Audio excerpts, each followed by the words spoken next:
The Ink and Paint Club podcast is intended for mature audiences. I know we're usually talking about kids' cartoons and stuff, but there's going to be naughty language. Anyway, listener discretion is advised. The beans are cool, Matt. Think about those beans.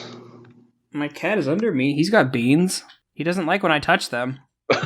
Do you ever, just beep on them like you're dialing a phone? I don't. I'm pretty sure he would murder me if I tried. You don't put this little paw next to your ear like you're making important phone calls? No, Matt, because I value my life. Fucking, could it be said that you're truly living? I guess. With life without a little danger.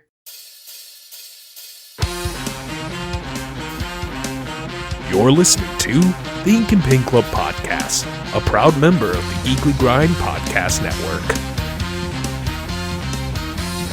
Hey everybody, welcome to the Ink and Paint Club podcast for this, whenever this is. My name is JD. I am joined again by Matt. Hello. And Kyle is continued to be crushed under the boot of capitalism, so he could not join us today, but hopefully we'll see his smiling face once, I don't know, smiling maybe not, his... Yeah, smile is not his forte. Apathetic face? There you go. Yeah, we'll see him again soon, don't you worry. We miss Kyle. But today we are talking about a little Netflix show called Love, Death, and Robots. It just released its second season, or second volume, I guess, whatever they call it, recently. And it's a show that I meant to check out when it was first released, because I thought it was a cool concept that it's an anthology, like an anthology show, that every episode is like a different story, a completely different world, a lot of the times different art styles, so just a lot of variety in it, but for whatever reason I just never got around to it. But now that the second season is out, Matt suggested that we finally give it a watch, and you know what, I'm kind of glad I finally did. Yeah, I was surprised to hear that you guys hadn't covered this when the first season came out. Or I guess, yeah. Was I already on the show when this came out? No, I guess this came out in March 2019. Yeah. Okay, so yeah, I wouldn't have been on the show full time yet. So yeah, I was surprised to find out that you guys hadn't covered it yet. So that's why when Volume 2 got posted, I'm like, hey, we should check this out. Sure. So did you watch the first season when it came out, or is this your first time watching it too? I watched the first. No, I didn't watch it when it first came out. My friend was talking about, or my roommate was talking about the second volume coming out, and I offhandedly mentioned that I hadn't watched the first volume, and so we watched that like a couple weeks before the second volume dropped. We spent like 2 nights and we just went through them.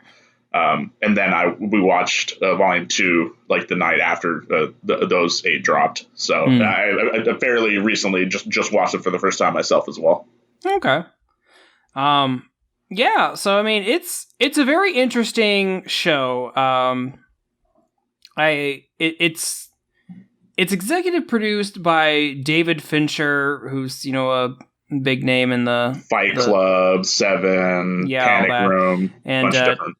And Tim Miller, who I think a lot of people know. I think he directed the first Deadpool movie. And the most recent Terminator movie as well. Oh, that's right. But yeah, apparently this came about when they were trying to reboot heavy metal. Yeah, so it was back in March 2008. They announced that they were doing another heavy metal film, another for the people who don't know what heavy metal is. I think it's celebrating its 50th anniversary this year. There's no way heavy metal is 50 years old. Well, I mean, when you take into consideration that would have been what, 1970, 80? Let's see. Heavy metal came out in 81. So 8, 9, 0, 1, 2, 40th anniversary. Okay. Still, so celebrating its 40th anniversary. That's weird. Anyway. Yeah, so basically what heavy metal is yeah, it's like Love, Death and Robots. It's just an anthology. I can't remember if there's like any any simple throw line between the shorts. I think the movie has a very very loose tie through it. I've not seen it in a long time, and take a drink because that is probably a movie we should talk about at some point. Cool. I mean, if it's celebrating its anniversary, I think I might have it set in the schedule later for this year. If you haven't realized, this year has pretty much just been a lot of anniversary episodes. So that's you've probably noticed that we've been putting out some extra episodes as of late, and that's primarily because of that reason. There's a bunch of new shit coming out, and there's a bunch of what I would consider important stuff to talk about, like. Stuff worth talking about, Right. But yeah, I haven't watched heavy metal since high school, I think, so it'll be fun to revisit that later in the year. But yeah, so basically, heavy metal's whole deal was just it was all obviously it came out in 1980, so they weren't doing like CG animation or anything back then for the most part. So it's all just traditionally animated stuff, different styles, with but like a really awesome soundtrack, like kind of backing the shorts. Yeah. So basically, yeah, this started. Love, Death and Robots started as a heavy metal reboot, but I guess like in 2011, the rights to heavy metal ended up with Robert Rodriguez, who most would know for doing the Sin City movies and the Spy Kid movies. He's done tons of other shit, but those are like probably the most well known. And who probably likely still has the rights to them. There hasn't been any sort of like news or anything on any heavy metal related dealings as far as like a film goes or anything since then, as far as I could tell. But yeah, so eventually over time, the project just evolved into, I guess they tried to pitch the idea to like a bunch of these different like companies and stuff. And Netflix is the only one who's just like, hey, fucking, that sounds awesome. Here's like some money. Go put together some shorts, basically. And then, yeah, I guess I didn't see how they came upon the idea to kind of, as far as the theming, because, yeah, as the name implies, Love, Death, and Robots, the shorts usually contain at least one of those things, if not multiple, or, one or two or all of those things between love, death, or robots. Yeah. Yeah, so the first volume has 18 episodes, and then the second volume that just came out has 8 episodes, and then they're supposed to be releasing another 8 next year. Yeah. And the shorts typically range between like, I think the ones with the least amount of runtime like run around like 7 to 8 minutes, and then like the ones with the most time I think run upwards of like 20 minutes, I think. I think the longest one is 18. I think Pop Squad's the longest one at 18. Right. So yeah, just roughly around those time frames for the short. So they're not consistent. And but, honestly, I'm okay with that because some of these themes don't need to be fleshed out to almost 20 minutes. Like some of them are like real short. So I mean, and that's perfectly fine. Yeah. Other little interesting tip I found out. I couldn't find out. I couldn't find out if any of the ones from the second volume were adaptations, but as far as I could tell, apparently 16 out of the 18 from the first volume are all adaptations of like short stories and stuff. Interesting.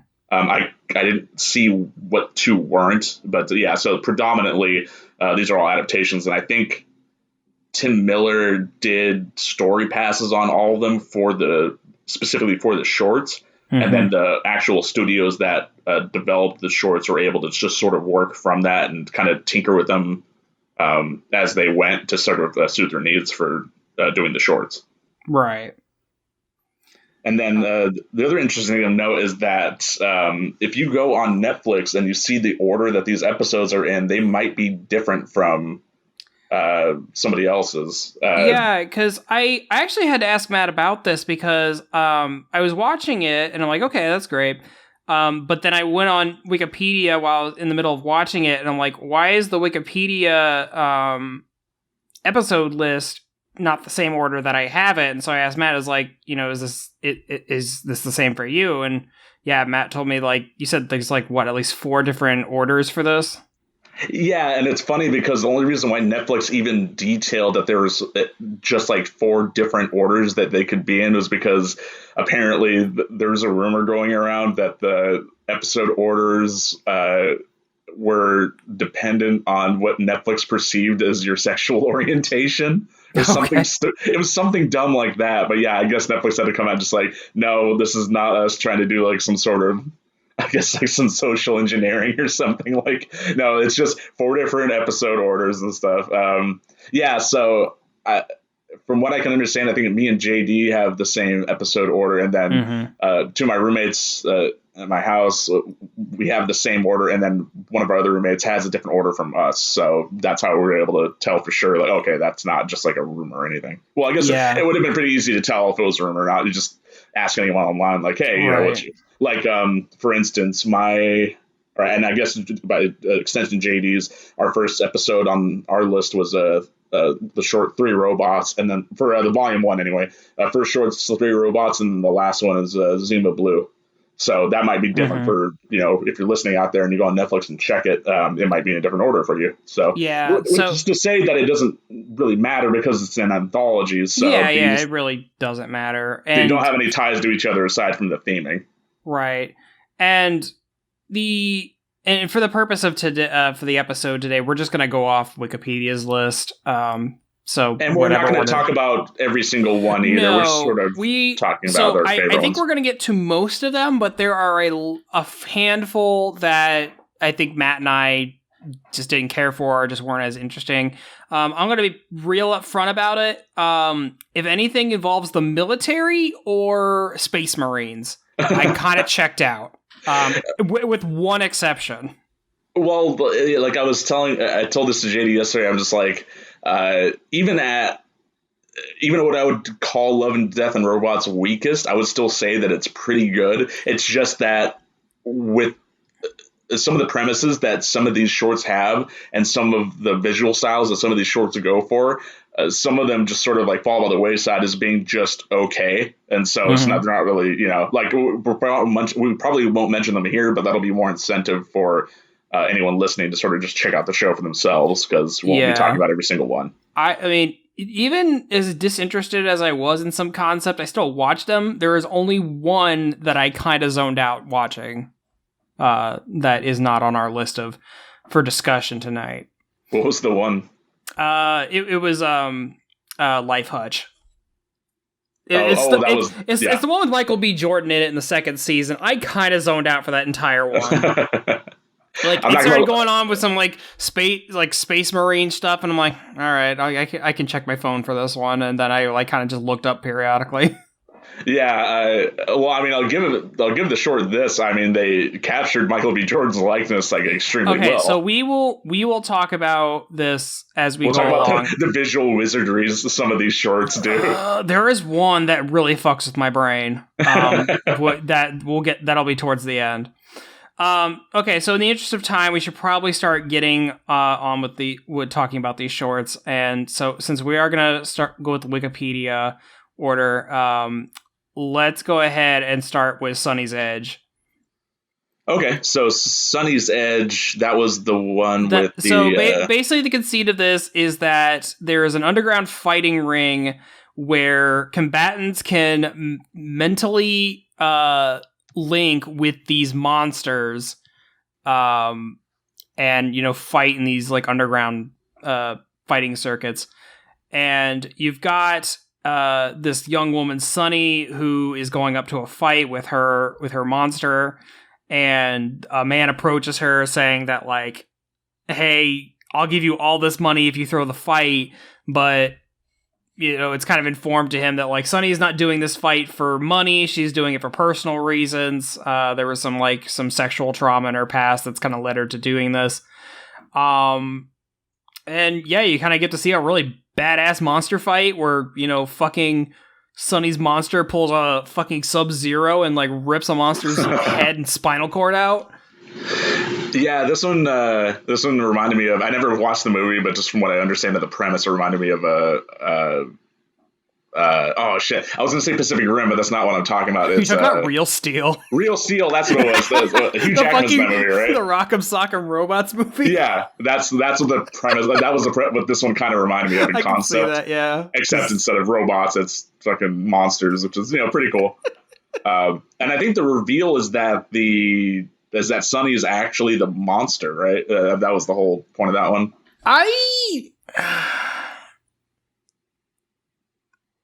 So I was kind of weird about that. So the end. So look, you if you listen to our show, we just talk about spoilers. So I'm sorry. Yeah, we're spoiling the shit out of all of these. So yes. So yeah. I was kind of confused. So fucking that the rich dude who tried to, or I think his name's Dicko, tried to bribe Sonny at the beginning. He sicks his mistress on her. And there's some lesbian going-ons. Turns out, fucking the mistress has Wolverine claws and just like straight up shoots them through the bottom of Sonny's jaw up into her brain. And then proceeds to cave her skull in with her foot. But then as they're watching her die, you hear Sonny's voice coming from a speaker on the desk. And it then the monster's out of the tank and is ready to kill Dicko and the mistress. So it was really weird about if Sonny is the person, because the person I guess is also Sonny's human body is like a robot, I think. Yeah, but I guess something about the consciousness being implanted in a sort of processor that's attached to the spine of the monster or something like that. I guess. So I guess Sonny is now the monster. Yeah. I guess. So I was kind of confused about that, but I still kind of like the visual metaphor for that. What did you think about this one? I thought it was great, and it's just that whole concept is a really interesting one. From the again, this is one of those ones where the visual style is there's some of these that sort of have a similar sort of feel to them. There's some of these that are kind of like this sort of like a lot of this stuff. I don't even know what to really describe it as. The aesthetic is junky and sort of futuristic, grimy, and I mean, when you take into consideration that this is produced by David Fincher, whose whole filmography kind of thrives on that sort of thing. It's not really surprising. Not to say that I'm just saying that they all took cues from the fact that it's produced by David Fincher or anything. I'm just saying that it's a fun sort of relation to that. Yeah. But yeah, from what I remember, the short is kind of like that too. But yeah, no, I enjoyed it. I didn't have it written down on my list of ones I wanted to talk about, but I mean, it was definitely one of the more interesting ones. Like you said, it's mostly the ones that have a sort of military basis that are sort of the ones that are the least interesting ones. So yeah, I mean, this one in comparison. Yeah, if anything, this one has just a really awesome creature fight. It's really well choreographed. The monster designs are really cool.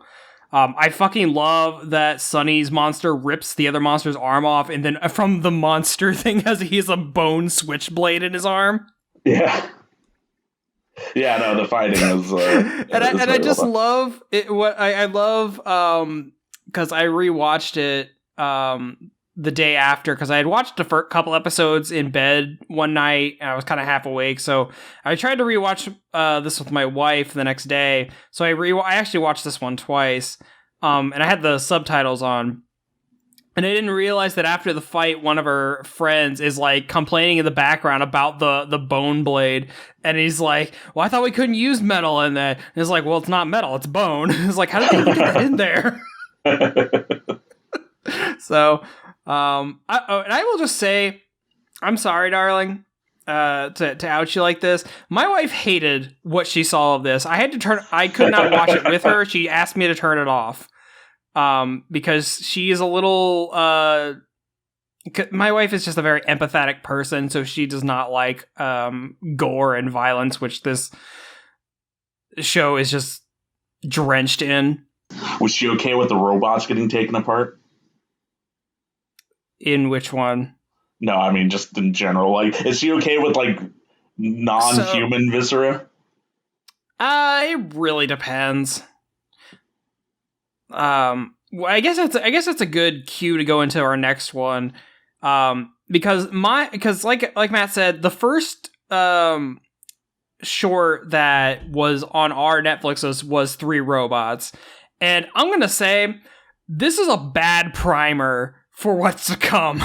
Because aside from the swearing, Three Robots is probably the most, what I'd say is family friendly.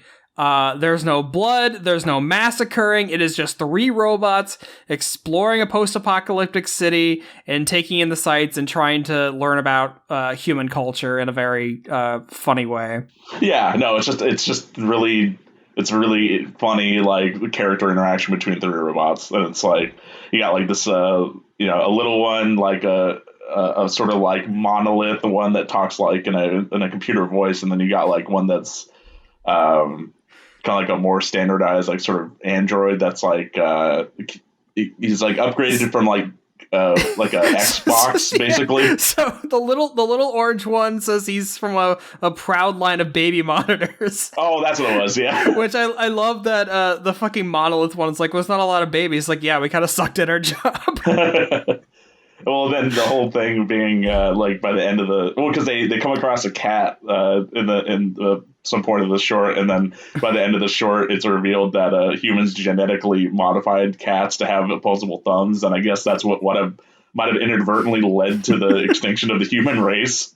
Well, what really got me is that so the robots are doing this whole tour through old human society. They like go to a gymnasium, like an old high school, and they find a basketball. They end up going to a diner. They come across an old house. That's where they find the cat. They go to like just a department store or whatever. And the last place they go is a missile base, and they find an old nuclear missile just sitting around. And I love it that like the other two robots are like asking like, oh, is this what killed them? And then the monolith robot just goes on this like really solemn diatribe about how no humans just kind of choke themselves out with all their pollution and just their horrible treatment of the environment. And then the other two are just like, damn, you don't have to put it like that. It's like, sorry, I thought it'd be better than just saying humans are idiots. Yeah. But yeah, there's just like a lot of this one's like pretty funny, and it's just got great character interaction. Like there's just so many parts in this that just like had me laugh out loud funny, and I'm glad I actually watched it again because it was just like I caught a couple other jokes that I didn't catch the first time. Right. No, I love this, and I'm sure there's a theme for me in which there's a lot of shorts on here that I wish would either be their own show or I would love to see like fleshed out into a movie. Three Robots is a show I would watch. I would seriously just watch these three robots just like dicking around in old human society, just like trying to learn about old humans. Yeah, and see, that's another interesting thing is that it kind of makes you wonder. And at least it made me wonder until Volume 2 came out. I was wondering if like there was any sort of push from if there was, or I guess if it was ever in the cards to sort of develop any of these further than just being a short within Love, Death, and Robots. Like if these sort of function as sort of like pilots for like trying to do like a larger, like either a movie or like a sort of mini series or anything like that. Because I feel like, yeah, some of these definitely lend themselves pretty well to either being like a movie or like a little series or something. And this one would be like really fun to see, is sort of like being like, them interacting with the, post-apocalyptic Earth and just sort of, like we see in the short, like it's just more of that would be very fun. Yeah. So yeah, Three Robots is really cute. I think it's one of my favorites out of this. I just because it's really funny. But yeah, it does not set you up for what is coming, because at least for me, and we'll get to it, but my next one was Beyond the Aquila Rift, and we'll get to that in a little bit, but that one like fucked me up at the end, so anyway. We'll go ahead and move on to... You want to talk about Suits? Oh yeah, no, Suits is great. Yeah, no, Suits is just basically, it's like a bunch of farmers and like they have It's farmers with mech suits. Yeah, they have mech suits and they fight aliens that are trying to fuck with their lives or their houses and their crops and their livestock and stuff. No, it's just funny because it like starts out with this farmer and his wife, just hanging out in their kitchen or whatever, and then they're like, "Oh shit, we're getting a notice," and then the wife just like whips out this like off the wall this giant like computer, like fucking Batcave looking computer, and like shit. The monsters are getting through the defenses again. You got to go out there. And the guy just goes out and is like just in his like fucking what would look like a mech suit built by a farmer. Yeah, it's basically a tractor with arms. Yeah, like I said, this is kind of like one of those ones where it's kind of got like that junk aesthetic to it. Mm-hmm. Like, yeah, the premise of this is it's very fun. Yeah, and it's just like this whole farming community, and like a few the farmers have these fucking mech suits to go out and fight these aliens that like breach their like big energy dome. This is another one that I think I would like to see like as a movie or something, because I think this could be like a really cool concept. Oh yeah, totally. Yeah, and it was really funny because like the ending of this I don't think really was needed, because just from the way we think about things, like I spent the entirety of this short thinking it was on Earth. Like it's grass, it's farmers, why not? Why wouldn't it be Earth? But like at the end, it's revealed that they're on like this giant rocky planet with Saturn rings around it, and there's all these domes across the planet, which I assume hold more farming communities or whatever. I don't think that really was really needed, but cool, I guess. So it's actually out in space, which would explain the aliens. Yeah, exactly. I also don't know if you had the same problem too. I felt like the animation style for this, I liked it. I liked the style of the characters and stuff. Did it look like a Telltale game? Yeah, a little bit. But not. There's one in Volume 2 that looks like that too. Yeah, it's the one with the train. Yeah, it definitely looks like a Telltale game. But it's not a knock against it. It's just an observation. No, yeah, not at all. But like when the characters moved, it felt like there was like a blur, like a motion blur on them. And it was a little distracting at first. I don't know if you had like a similar problem. Not from what I remember, but like I said, it's been like a month since I've watched any of the Volume 1 ones now, so okay. I'm trying to remember. But if it's by the same people that did the train one, I do remember the train one having like the frame rate being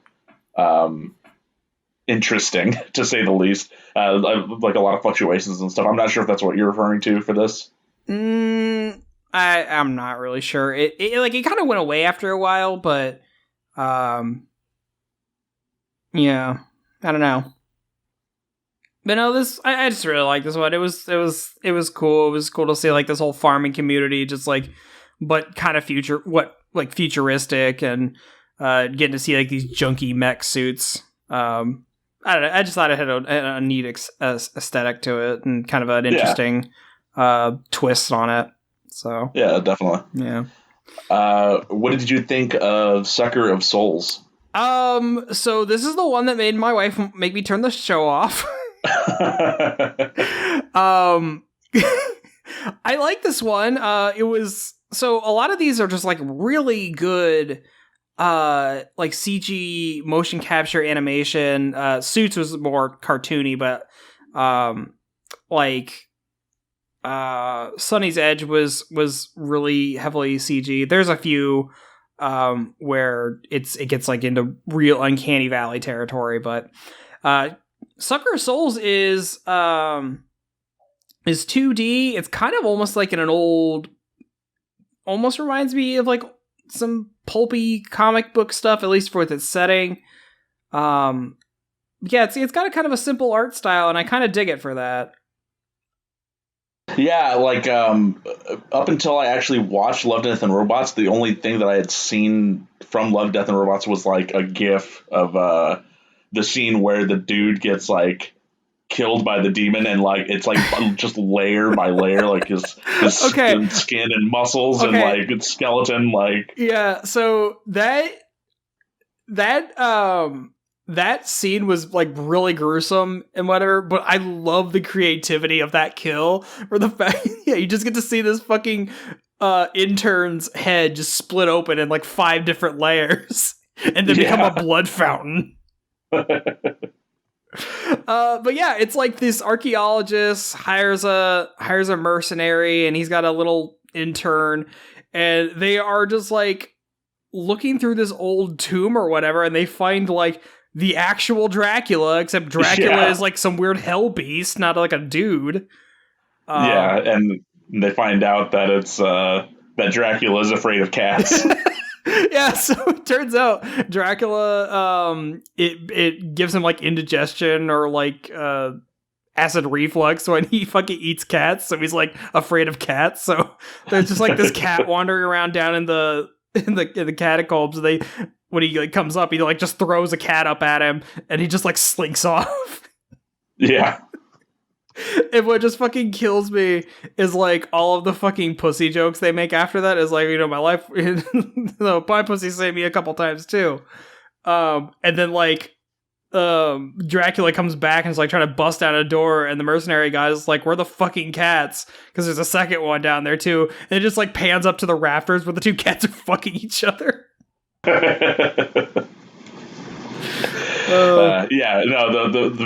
Because most of these are CG animated, the ones that we do get that are sort of 2D animation definitely stand out, and this one especially, it looks great. Like the stylization and everything is looks amazing. Yeah. And then same goes for the other traditionally animated one on our list that we'll get to. Mm-hmm.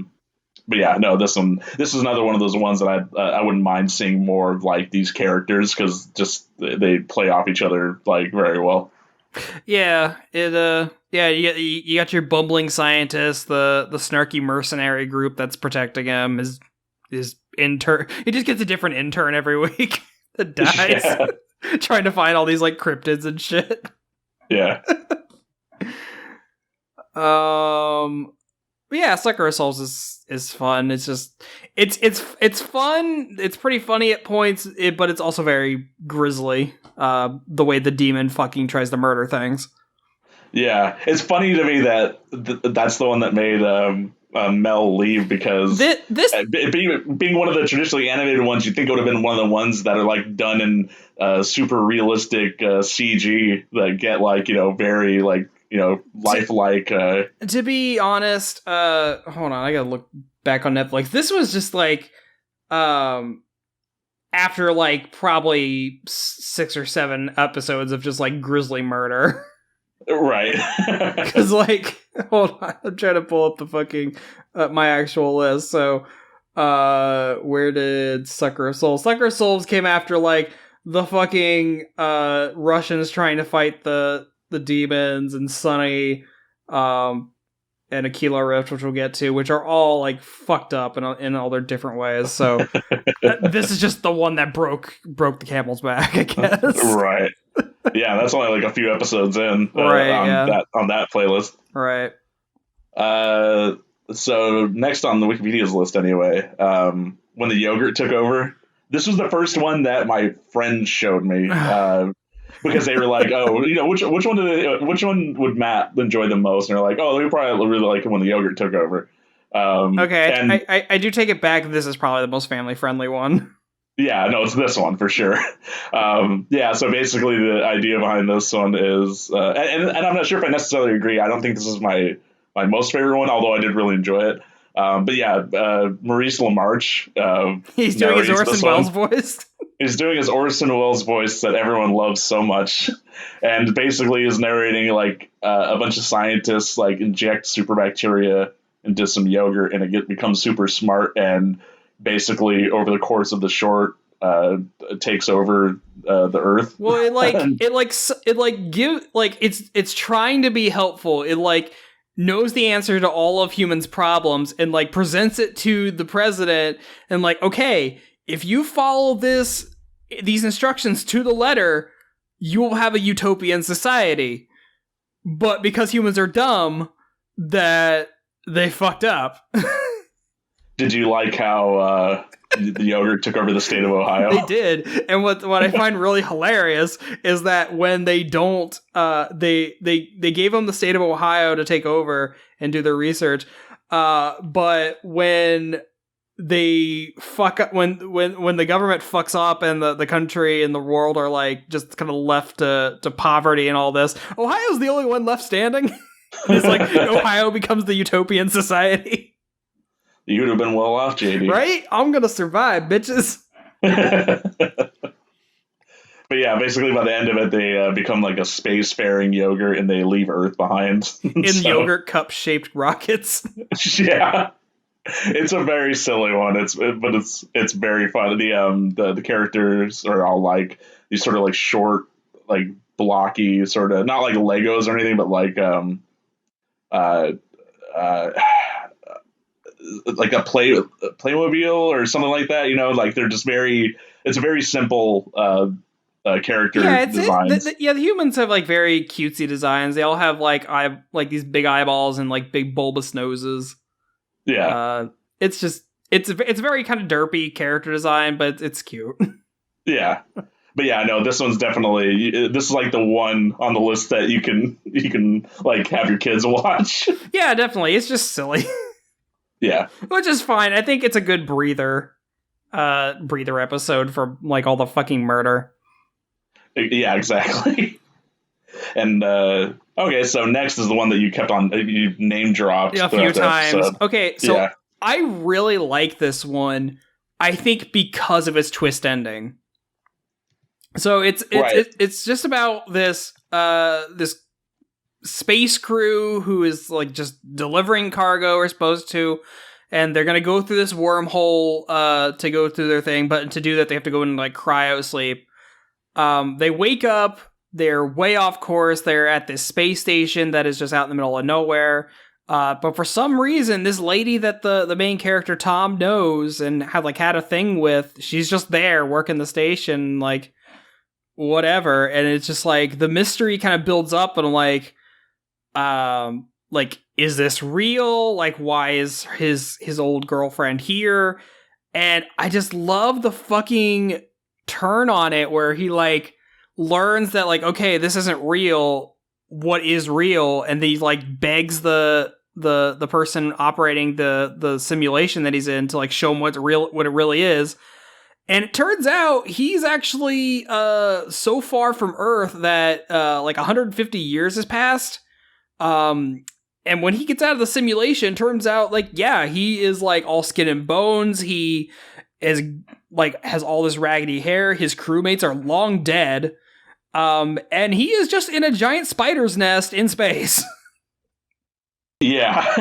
and that fucking reveal fucked with my head. I'm like, God damn. And just like the horror imagery of this, of just like, he's like this very beefy, just like very grizzled, or not grizzled, just I don't know what the word for it. He's a very picturesque space ruffian dude.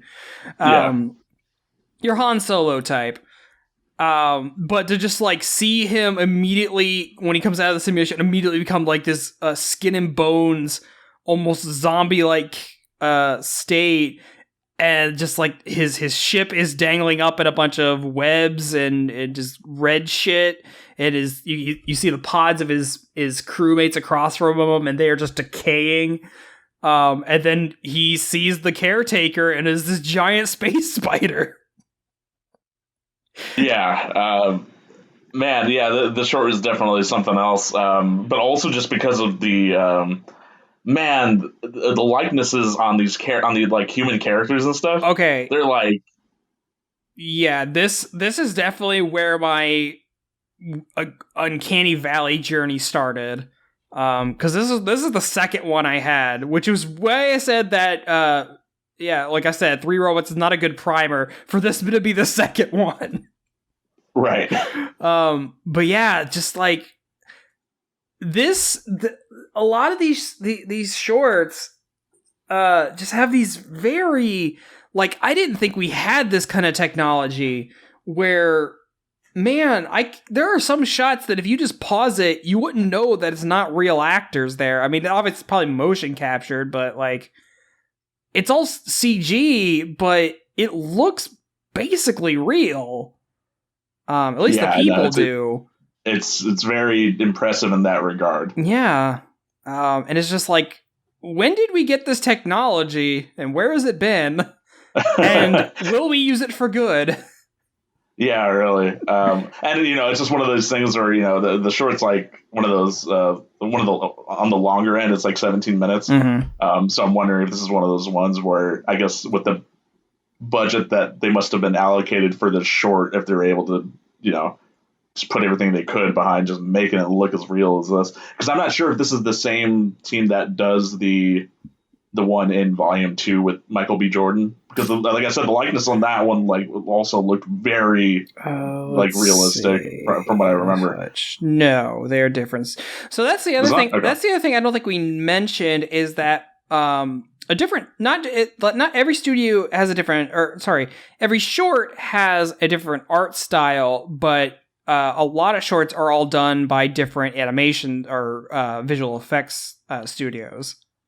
Yeah, these are not all done by the exact same studios or anything. These are just, a bunch of studios were given like different shorts. And so this is just, it's just a culmination of all that. Yeah. The one on the list that I do recognize is Blur Studio, because I believe that's Tim Miller's studio. Yeah, they're known for a lot of like high-end visual effects for like a lot of different things. So, I mean, it's probably the one that most people have heard of.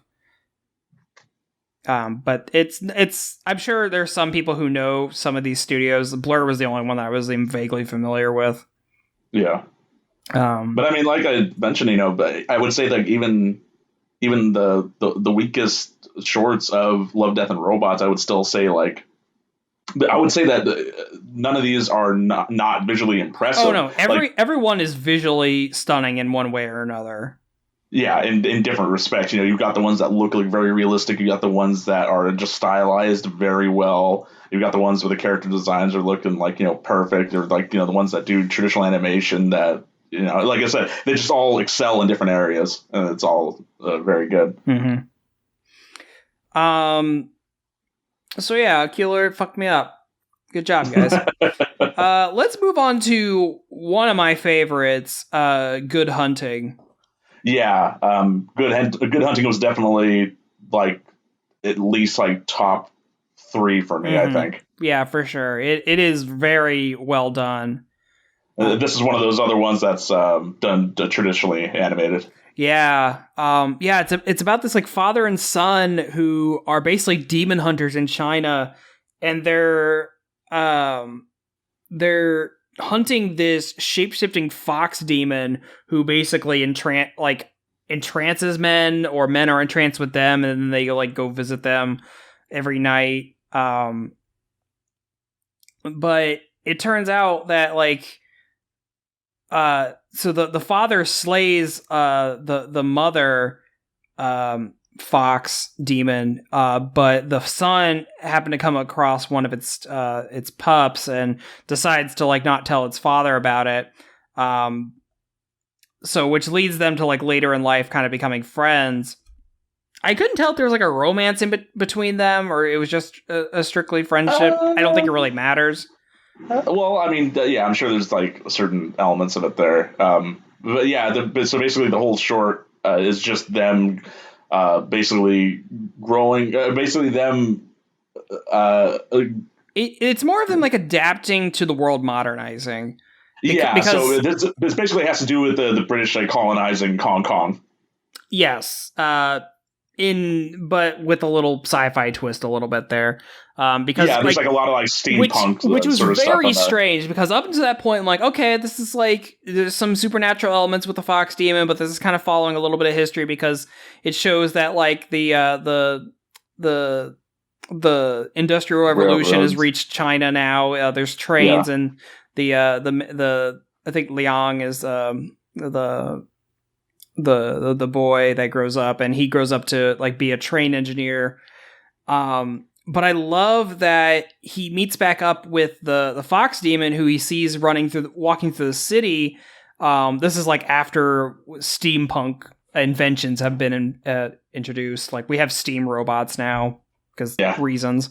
But I like that he like runs into her and she's like become a prostitute because the land and all the people have become so modernized that the magic is leaving the land, which is like taking all of her powers away, so she can't like transform into the fox anymore. And then like she comes back later and she is basically a cyborg because apparently she was like with a rich man. A what? The governor of Hong Kong. Yeah, and like he was her favorite thing, and she told him no one time, so he got mad and apparently used her in experiments because apparently he was like could only get hard for robots. I think that's what she said. Yeah. And turns into a cyborg. And I like that Liang, who has become like a proficient engineer, like basically turns her to a Beast Wars era Transformer. Yeah, basically he's able to recreate her sort of like her demon or like her shape-shifting demon body and like as like a robot form that she can sort of transform into. Yeah, and like the short ends with her just sort of like going forth and killing the British. She basically becomes a Night Avenger to like women who are like being assaulted by these colonizers. Which, I think that's kind of a cool concept that, she lost all this magic power, but through technology, she was able to at least kind of get some of her power back.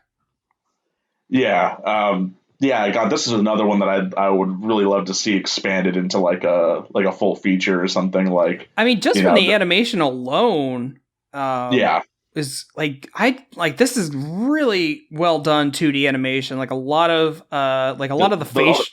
Sorry, go ahead. I was gonna say like a lot of the transformation sequences basically between actually like, the shape shifting like physically and then like the bits at the end where like they're doing it mechanically. Mm-hmm. Like it's all that stuff's really well done. Yeah. The only thing that took me out of this short was the use of certain stock sound effects. Yeah. It took me out a little bit, but if you get past that, the rest of it's great. Like, yeah.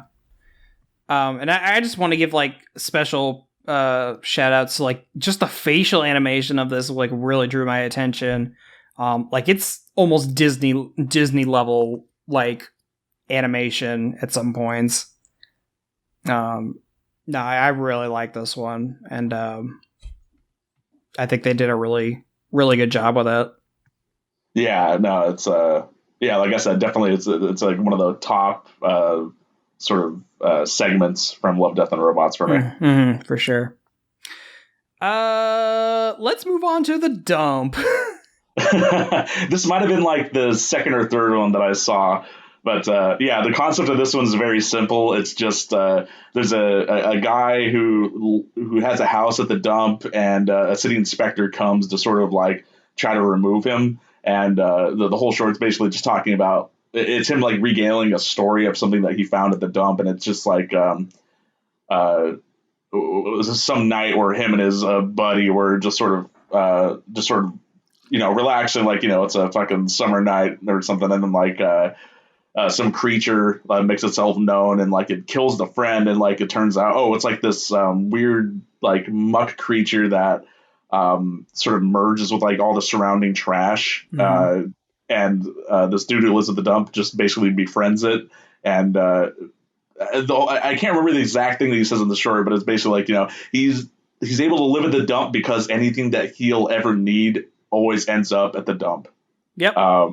And the one that they keep on using as sort of visual reference for that is I think he has a bum lighter, and then the city inspector has like a working one. And so by the end of this short, the creature kills the city inspector, and then he takes the lighter for himself. So it just sort of reinforces that sort of mentality for it. And like just like the concept of like the dump is just full of just so much weird shit that this creature is just basically formed from the junk. It is a giant junk monster. But it's also kind of like a dog.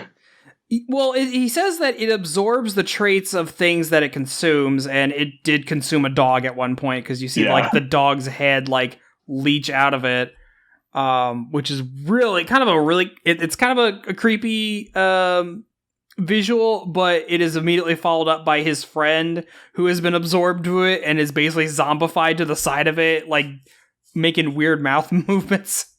Yeah. Poor guy. Yeah. No, this one is, it's just another one of those ones where, like I said, when I was talking about earlier, just sort of like the filthy, sort of junky aesthetic. Like, I mean, it doesn't get any more. No, this is a grimy, dirty short. Yeah. But you got Nolan North and Gary Cole in this one, so I picked up on Gary Cole immediately as the inspector.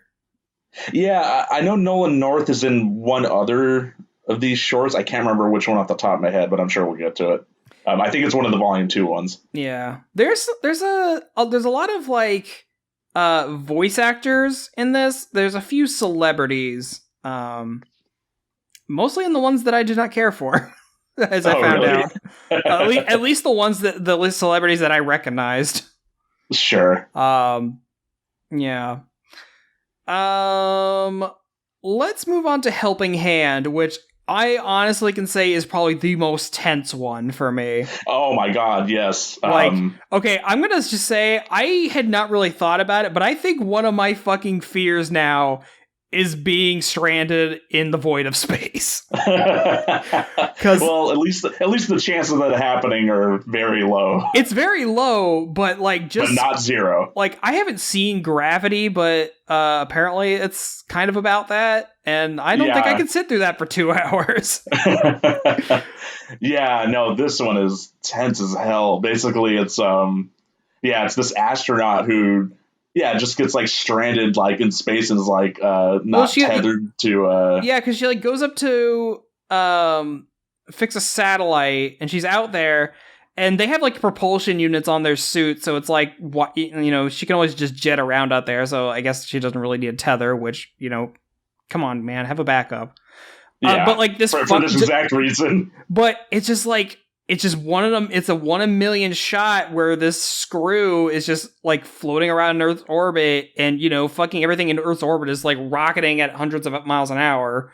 Just hits her in the back, ruptures her oxygen tank, knocks out her propulsion unit, and knocked her off the satellite. So she is just like helplessly floating in space. Her oxygen has like 15 minutes left. A rescue is not getting there for another hour, so she's pretty almost immediately like has to become okay with like, okay, this is where I die. And honestly, I was not expecting her to get out of this, but to see the ways that she just like the horrifying ways that she tries to get back to her ship, like she takes her glove off in the void of space, so you just see her hand immediately just like freeze over. But she uses to throw the glove to propel herself back to the satellite, and like, okay, great, she found a way to do that, but she misses the satellite, and she just swings right by it. So you're like, oh fuck, now she's just floating the other way. Yeah, and to watch her have to basically rip off her own dead arm. Yeah. To throw in the opposite direction to swing her back is horrifying. It is brutal to see. Because it's like, because you think like, oh, you're just in the void of space, your entire arm is frozen, you think it would just snap off. It takes her a minute to get it off, and it is kind of got to work it a little bit. Wrenching to watch her do it. And I'm like, but this is what it takes to survive.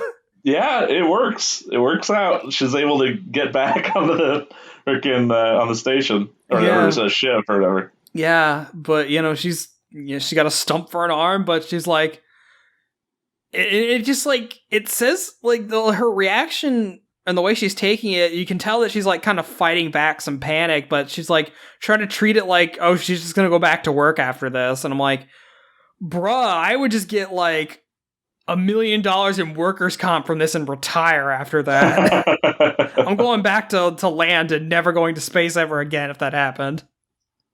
Hey, the call of space is just too strong for some people, I guess. Look, even if you lose an arm horrifically. I think the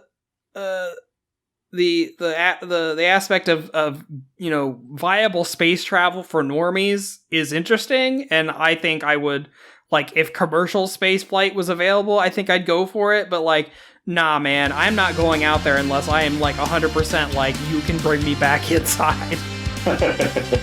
I ain't going out there alone, man. I'm not dying in the void of space.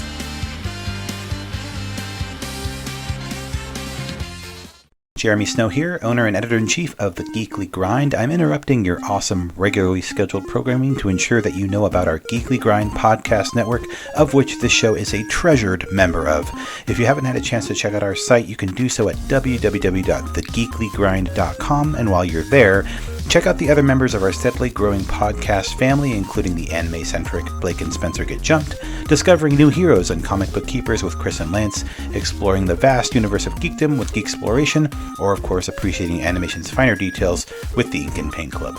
Escape your weekly grind at the Geekly Grind.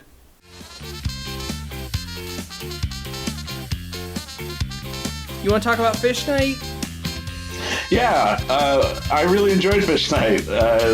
Basically, it's two salesmen get stuck in the desert, and the older one just kind of remarks about how the area used to be like, eons ago was like an ocean filled with creatures and stuff, and night comes and they just see the ghosts of like a bunch of like ancient sea life and stuff, and it's all very colorful and it's just sort of swimming around, and the younger of them gets a bit too overzealous and wants to swim, so he like throws off all of his clothes and tries to swim with them, and he turns into a bioluminescent being too, and a shark shows up and he eats him. Yeah. And then it's the visual style of this one reminds me of it hasn't come out yet, but you've seen the trailer for Marvel's What If, right? Mm-hmm. Yeah, kind of that cell shaded look a little bit. Yeah, I'm not sure if that studio's involved in that show or anything, but that's what it like specifically reminded me of when I watched it. But it's a very neat looking style. Yeah, a little bit. Honestly, I think what interested me most about this is that it was a concept that I had never considered before. That the fact, like, because the older salesman is remarking, like, you always see human ghosts haunting the places like where they died or were attached to, but you never see the ghosts you never hear of people seeing animal ghosts haunting areas from like way back. And so that was like kind of a concept I've never really thought about. Like, yeah, animals lived on the planet, and like, if animals also have souls, then like, why don't we see or really think about animal ghosts? And to see like night comes and just all of the like the sea life, all these spirits come out, and especially with the artistry they did with it, just like it's very flowing, very colorful. No, it was just a very interesting concept that I ended up liking. Yeah. No, it's a very simple premise, but like the way that it's executed is it's great. Yeah. And it was interesting because the younger guy ends up becoming one with the fish spirits, and then he gets eaten by a ghost shark. And then just like the older guy just kind of has to deal with that. Yep, he's the car is broken down, so he's just got to keep on walking. Like, yeah, what else do you do? Right. So you swim with the fishes. Yeah. You sleep with the fishes. Sorry. Really? Yeah. Yeah. What's that old phrase? Swim with the fishes. Yeah, something like that. Okay, so let's talk about I feel is one of the most visually interesting ones. Zima Blue. Yeah, this is definitely like, I would say it's between this and one of the ones that came in Volume 2, which is done by the same production studio, Ice. So yeah, Zima Blue is bar none. Like, I gotta say, like, definitely one of the best out of the whole bunch. It like, is just visually, like, amazing. Like, I want to see a full feature or a full show done by, I think it's Passion, or no, sorry, was it? Yeah, Passion Animation Studios. But I want to see like a larger thing done by them, because oh my god, this and Ice are just so incredible. I can kind of give you that. So the visual, so this, shit, I'm trying to remember his name, because I looked this up yesterday. So the person who did the visual styles for this and Ice is also the same one who did the visual development for the Tron TV show, Tron Uprising. Oh, Uprising. Yeah, you know what? I was thinking about Uprising. It's the same designer. Okay, I was thinking about that not when I watched Zima Blue, but when I watched Ice. I was thinking that. It's a little more prominent in Ice, but no, yeah, it's the same designer. I'll see if I can find his name here. Robert Valley. Yes, that. Thank you. Okay. Yeah, he is a very just like unique style this is just uncomparable. It's just like his heavy use of blacks is very angular, but also very like poppy, just art style. His use of color for it, it's just beautiful to look at from like an illustration standpoint. Like, you can pause any frame of this and it's just visually interesting. Yeah, no, it's just, yeah. So basically, we should probably talk about the plot. Oh, I guess, yeah. Yeah, so the plot's basically it centers around a journalist going to interview an artist who is believed to be a cybernetically enhanced guy who's just sort of like persisted throughout the years and done his art, which is basically what it's like.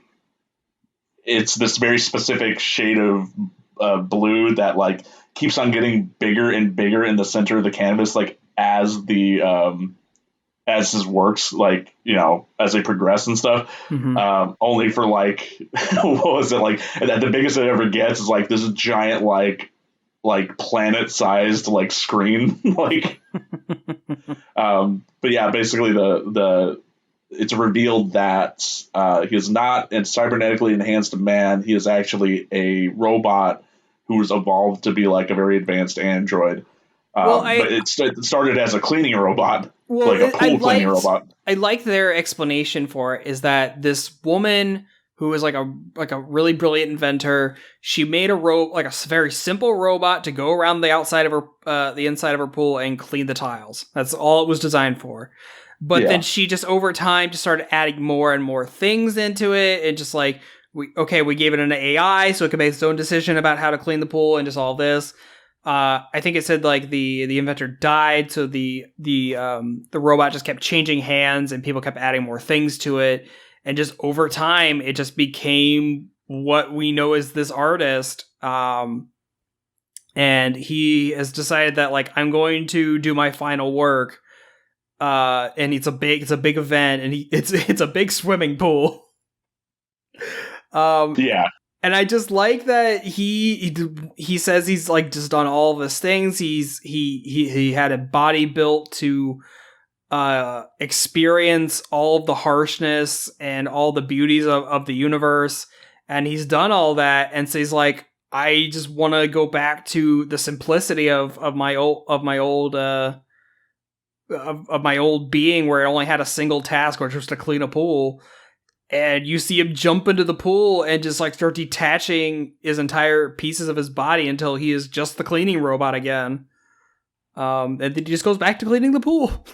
Yeah. He just goes back to the side of the pool, starts scrubbing.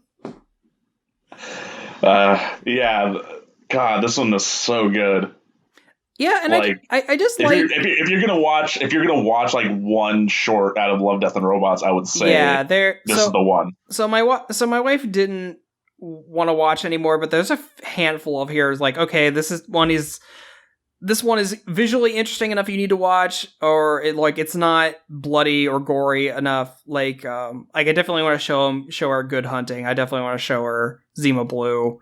Because there's a lot, like, even if you are a little squeamish, or just don't like seeing things being murdered constantly, there's still some, like, good material in here that, like, can cater to you even if you don't want to see that murder stuff.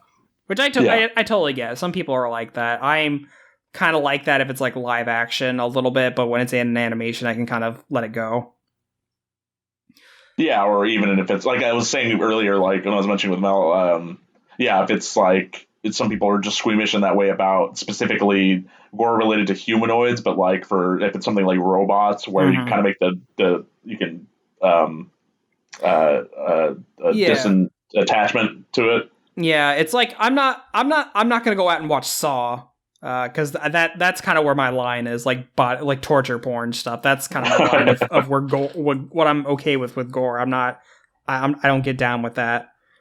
But no, yeah, Zima Blue is just if there's gonna be any of you watch this one just for the artistic style of it. It's beautiful. Well, and plus, yeah, and the story behind it too, like is very interesting. It's a very poignant story. It's just like this man has experienced everything and he has found that he longs for simplicity again. And he's just going to go back to the thing he originally did because it was simple. He said it's there's nothing better than the joy of completing a simple task. So yeah, it's a good story. It's good animation. It's just all around a really good short. Yeah. And then we get to another one that's like one of those ones that's just built to have like another, like a whole series behind it or a feature or something. I want a Netflix series on Blind Spot because this was fucking great. I loved it. It was so. It's just a fucking like gang of robot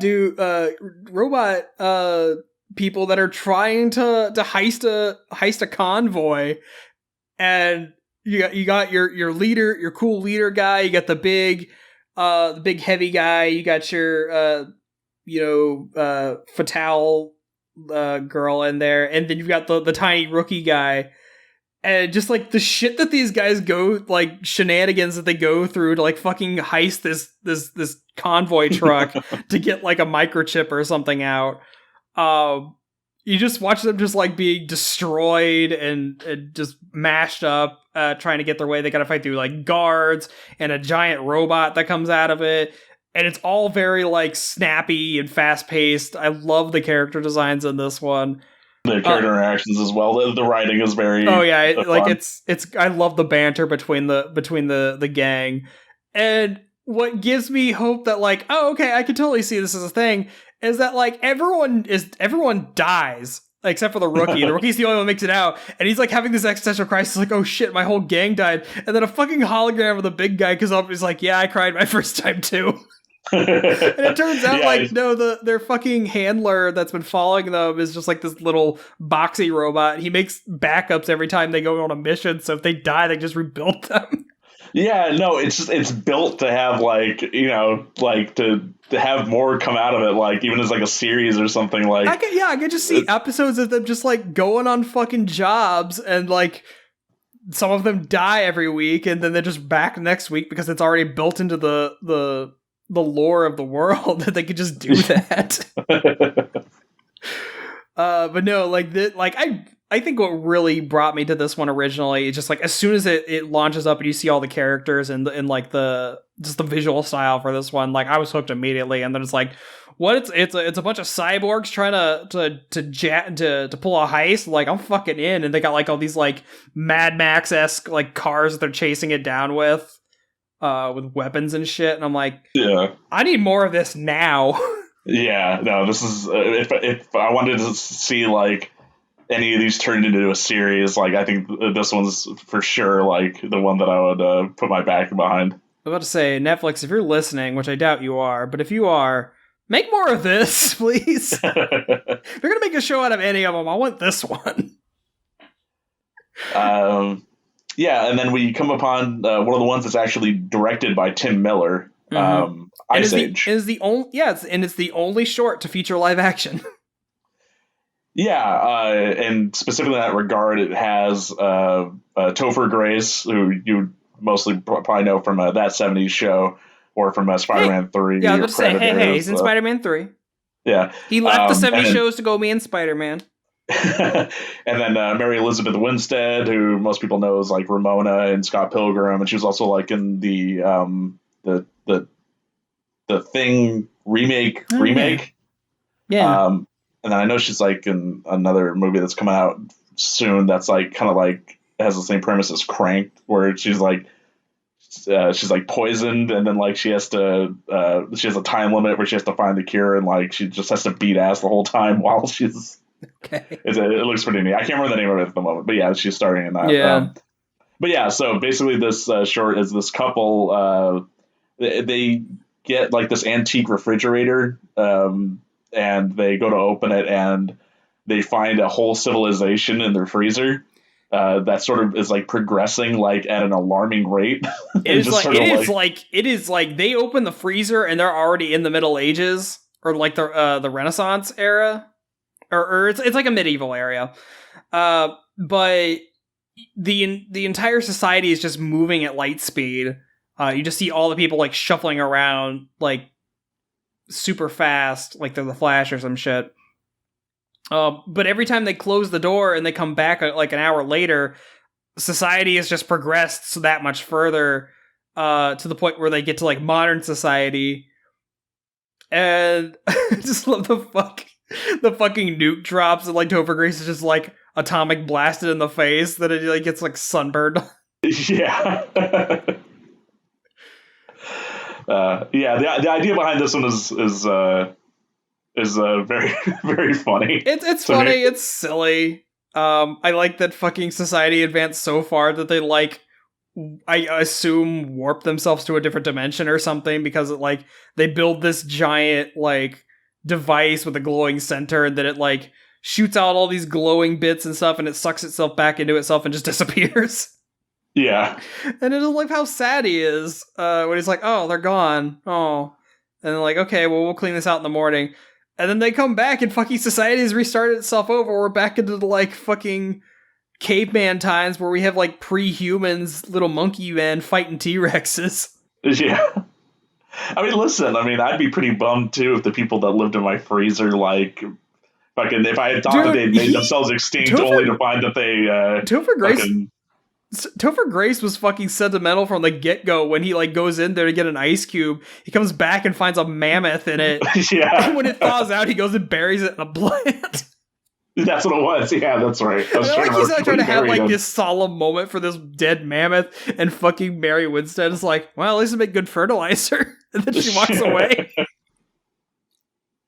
Yeah, it's a very silly short, but I enjoyed it.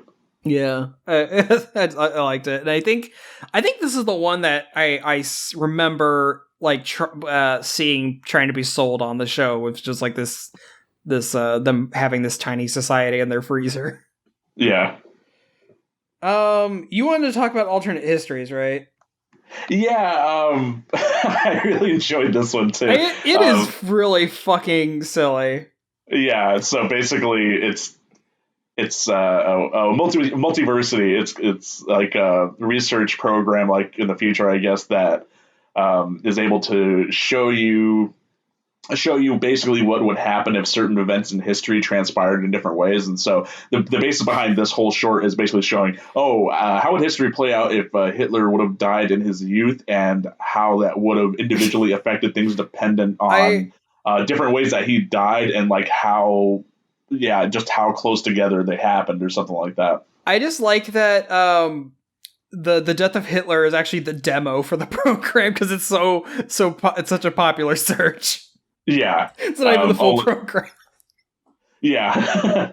But yeah, it's the style of this is sort of like, this is actually another one of those, I forgot about this when I was mentioning the traditionally animated shorts, but This is another one of those ones that's and because it's actually I need to look up a picture of it really quick because from what I remember, it's kind of reminiscent of like a sort of Office. Like, do you know what I'm talking about? It's kind of like that Office style. That's sort of, well, I guess it's not exactly like that.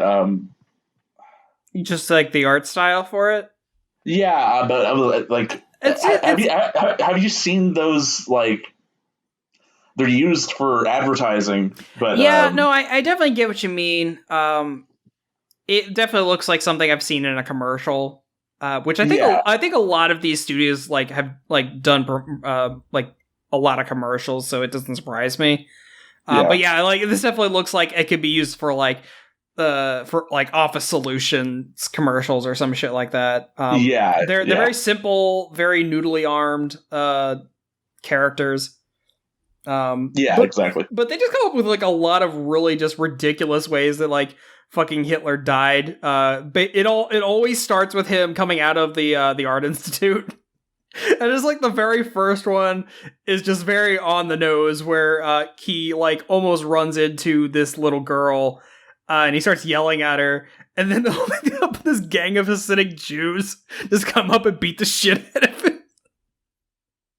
Yeah, and then just like immediately. Yeah, and then there's other things where like he there's like a big like gelatin like it falls from the sky. The Russians were like, testing a gelatin shooter. Yeah. Oh. And then like the shit like future Hitler coming from the future to like save his past self. Well, no, it's even funnier than that because a bunch of anti-Nazis come from the future to fight the new Nazis that were coming back to save him, only to be killed by future Hitler. And this all somehow affects who reaches the moon first, right? Like, just like everyone ends with who got to the moon first and at what time. Yeah. And then the whole thing ends with the person who's watching the demo selecting what if Lincoln shot first? If the Lincoln shot first, yeah. No, I want to see that one. Yeah, no, like this is one of those ones that I'd love to see more shorts come out of. Like, just I could definitely see a series of shorts like just like taking different like how can we iterate on this one alteration at a time. In the most ridiculous way. Yeah, I think it lends itself to that very well. This is just another one of those like very funny and concept ones that I think is executed very well. Yeah. Okay, so this is going to be the end of season 1, but let's talk about the Secret War. Okay, so I'm going to say this is the one military thing that I actually did kind of like. Right, so you have to remind me, this is the one with like the Russians. So it's the Russian army, right? Fighting the demons. So apparently it turns out that some Russian military people were in some kind of operation that was supposed to summon demons from another dimension to help fight Russia's enemies or whatever. But it ends up opening a portal to hell or whatever, and all these demons get loose, and now they are just murdering the Russians. Yeah, and I think by the end of it, they just end up killing everyone, right? Well, yeah, so you're basically following this company of Russian soldiers that they're just like walking through the countryside trying to defeat these demons. And they end up coming across this nest in a cave, and they kind of wake them up, and the demons are like, well, we're going to come out and fucking murder you, of course. And the commander's like, you know what? We won't be able to run away fast enough, so this is where we make our final stand. They tell the rookie to get on a horse, who the rookie apparently ends up being the commander's son. He basically just like, tell him our coordinates, tell him to firebomb the shit out of this place. Which they end up doing. Yeah, but you get to watch the Russian group just like make their final stand, trying to fight this demon horde. just like doing everything they can. I love like the big beefy beard guy. Like he runs out of ammo, so he pulls out a shovel and starts beating them to death. Hey, whatever works. And they give you the very real, a very realistic reaction to it, where one of the guys just sees how fucked they are and just takes the short way out and just shoots himself. Yeah. But yeah, so the demons, obviously, because there's like a fucking 1,000 of them, and there's like 10 of these guys. They end up killing all the guys in very grisly, bloody ways. But there is just a sliver of hope, because just as day breaks, you see a squadron of planes overhead and just like rain hell down on these demons with bombs and shit, and it just like explodes into fire. I just thought this was kind of a cool concept, because it kind of gave me some like Hellboy vibes, in the sense that like you're getting like this army is trying to like fuck with the supernatural to bolster their power, and it ends up just like backfiring on them completely. Right. Yeah. Yeah. So, and I just like the whole, just like watching these desperate men try to rationalize what's going on. Like, you know, they got to do what they got to do. Fucking high command is like spreading them thin, even though they're like, you know, we'd probably be more effective if we all group together, but the high command's like, well, you cover more ground if you spread out more, which ultimately, like, everyone gets overwhelmed by these demon hordes. And it just kind of like, I like that it shows that not everything has to have like a sci-fi twist exactly. Like dealing with like robots and future stuff, where this one really dips into the supernatural. So I guess it was kind of just like an interesting change of pace, because I think this one was like halfway through the first season for me in my order. Sure. Yeah. Yeah, no, I mean, as far as like the sort of military based ones go, yeah, this is definitely one of the better ones. Yeah. So we can move into the second season. The first one here, I like for its plot. I absolutely abhor its art style. I hate it so fucking much. I enjoy it for how different it looks from every other thing that we've seen. It's ugly as shit. I was trying to remember. I know that there's a very specific artist's style that this is based on, and I cannot remember the name right now. But when I was watching it with friends, I was trying to like sort of reach for whatever reminded me of it. And it was like, this reminds me of the way the humans are styled in this reminded me of like newspaper comics, like caricature, like, you know, political comics or something. Like, yeah, it's very exaggerated. I mean, you're basically following this old lady and her dog who are being attacked by her. Like, they live in like like I assume like a Florida retirement community where basically everything is automated by robots. And their fucking vacuum cleaner just like glitches out on them and goes on a murder rampage. Yeah. The other my roommate was telling me we were watching was that it kind of reminded them of how characters look in Celebrity Deathmatch. A little bit, yeah.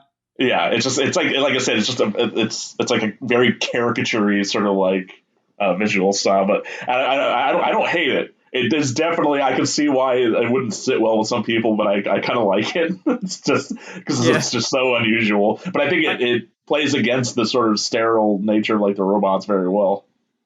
Yeah, everything is all the robots are very sleek, very shiny, and then the humans are just like these gross ass fucking characters. I do like the ending of this where because the lady is basically on, which, man, I felt this fucking lady's phone call, because everyone knows what it is like to deal with automated customer service. The name of this title. It's just like you have to like, it is just a series of menus. But I love that the fucking sass that the robot on the phone is giving her.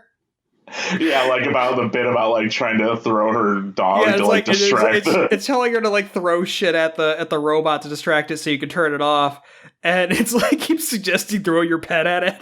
And it's like, throw your pet at it. Are you willing to do this? Yes or no? He's like, no. And it's like, what do you mean, no? Look into your animal's cold, dead eyes and think it wouldn't sacrifice you if it had the chance.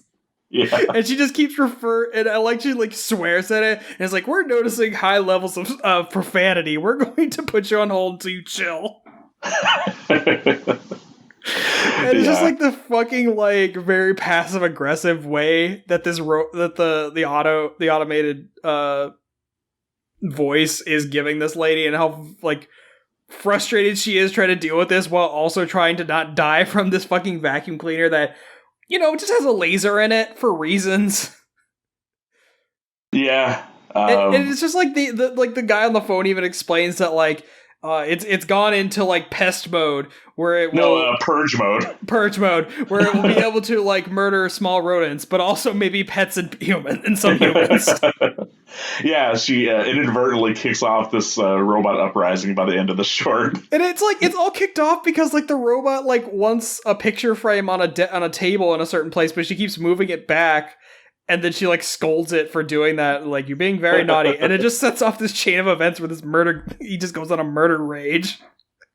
And by the end of it, it's basically the ending of Terminator 1. I just love it that it's like the fucking guy, the automated thing's all on the phone while she's doing that. It's like, this is you can opt in for the robot whitelist or whatever, and she says no. It's just like, okay, well, this is your life now. You will now be hunted down until your DNA is eradicated. And she's just escaping with her neighbor and her dog in a golf cart. Yeah.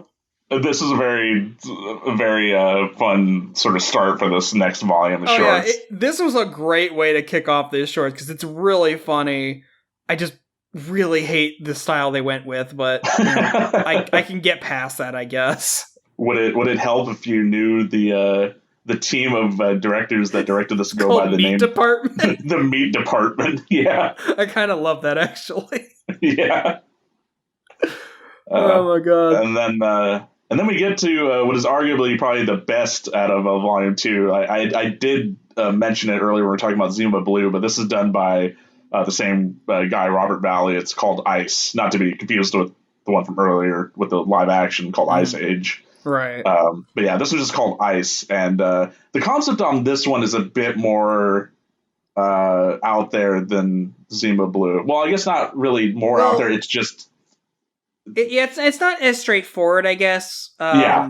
But yeah, it's like this colony planet where everyone has body modifications except for this one kid, and he's even kind of like shunned by his dad a little bit for it. But his brother, who has been genetically modified, has made friends on this colony planet, and they're gonna go out to see the ice whale or the frost whales or whatever they call them. Something like that. Yeah, frost whales. Yeah, frost whales. They're gonna go out to the frozen ocean to go see the frost whales.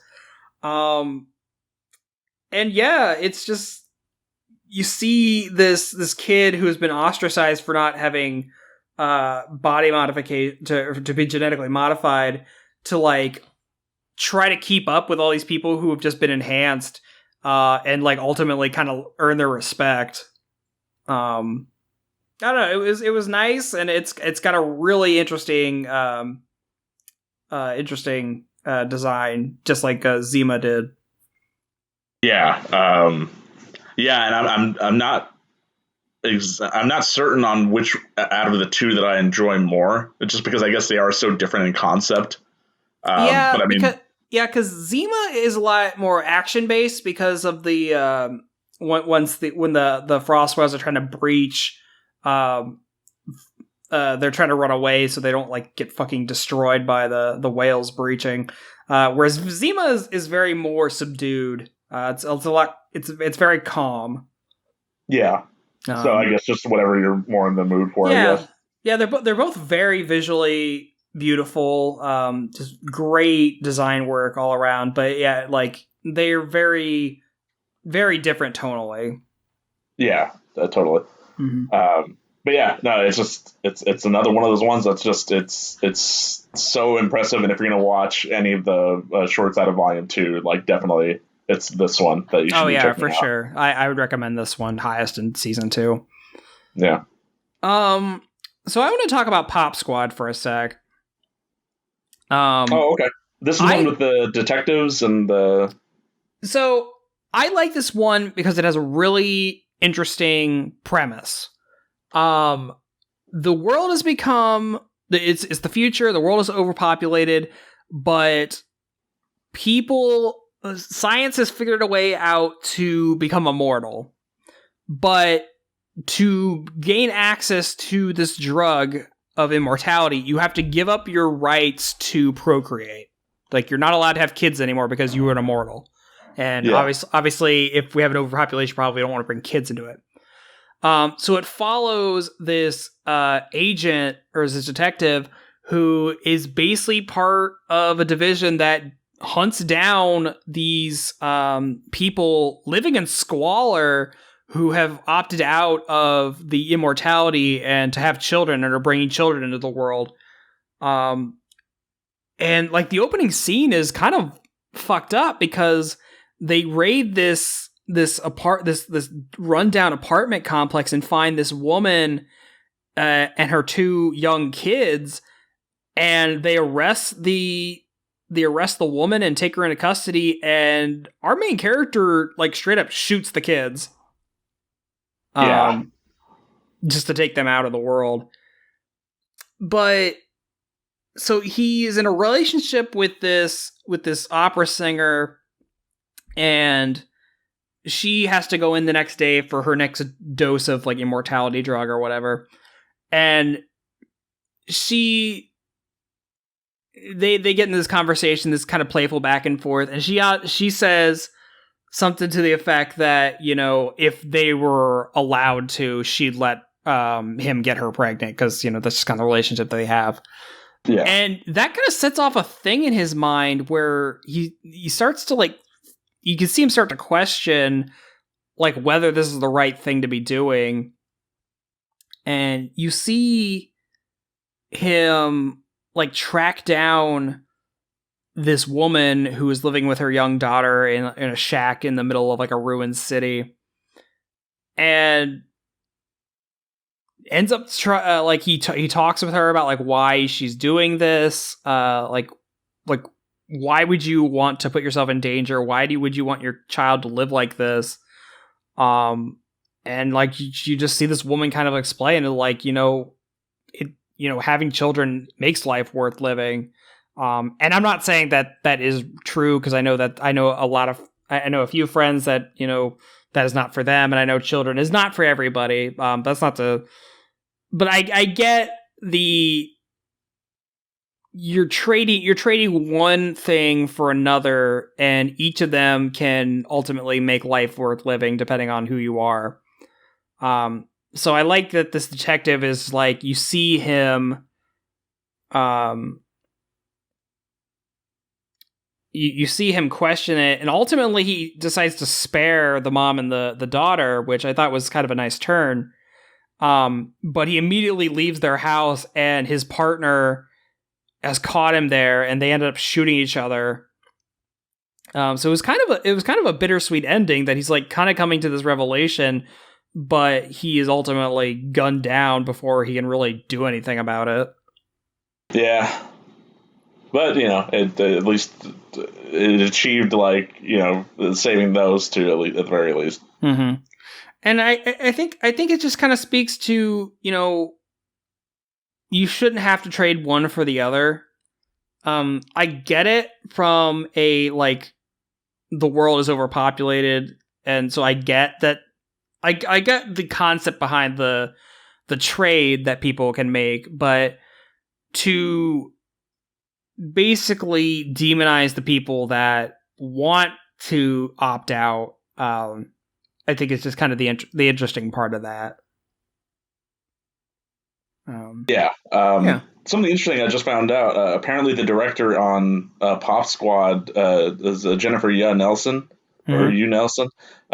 She was the director of Kung Fu Panda 2 and 3. Oh shit! Yeah. Oh, interesting. That's cool. Yeah. Good for him. Which I would never be able to tell just from looking at Pop Squad, because it's a very, it's not one of those, it's one of those ones that's like in between being ultra realistic and being like hard to, it's one of those stylized it's very realistic, but people's proportions are a little off. Yeah, like the detective is like very tall and has kind of like lanky limbs. His opera singer girlfriend has a very long neck. Right, and this is, I mentioned it earlier, but this is the other short that Nolan North is in. He voices the detective. Yeah, right. Yeah. There's a couple different people in this one, in the voice acting.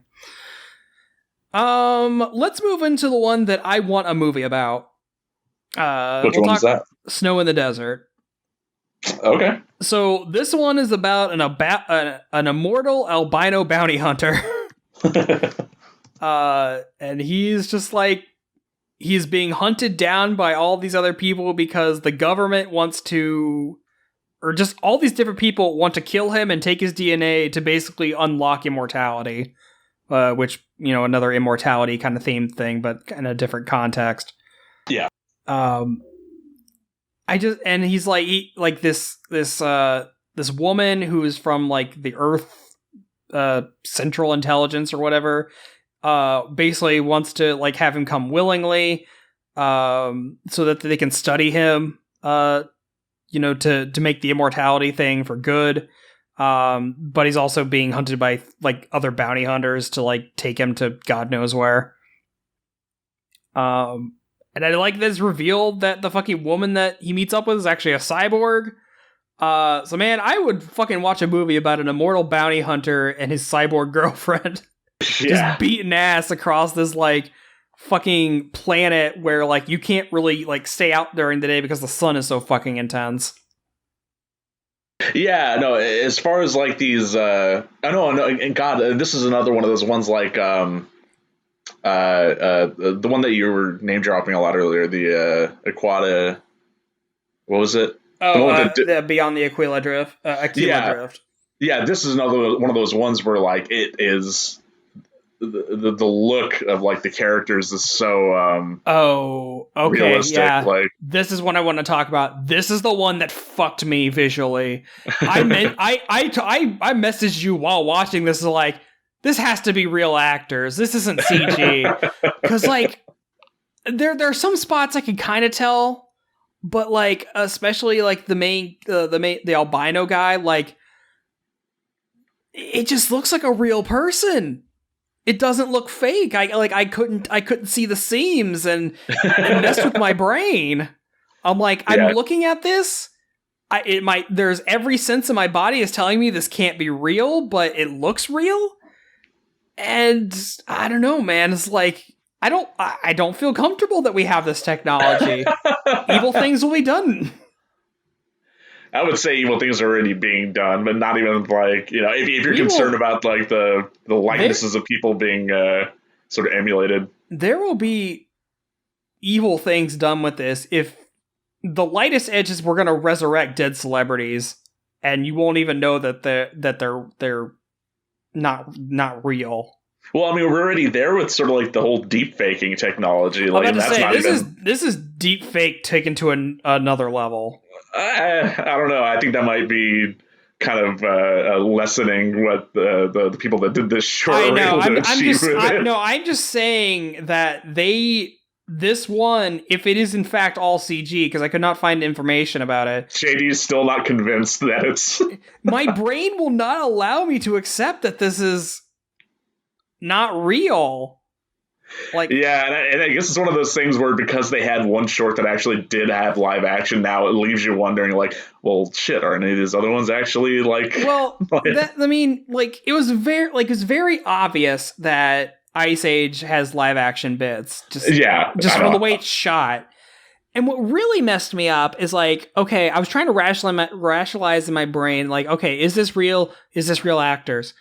And there's the fight scene where the three bounty hunters are fighting him in that little kind of gorge area. And the way that the fight scene is structured, my brain was trying to think like, okay, well, if this is CG, they're going to be able to do different ways of shooting this.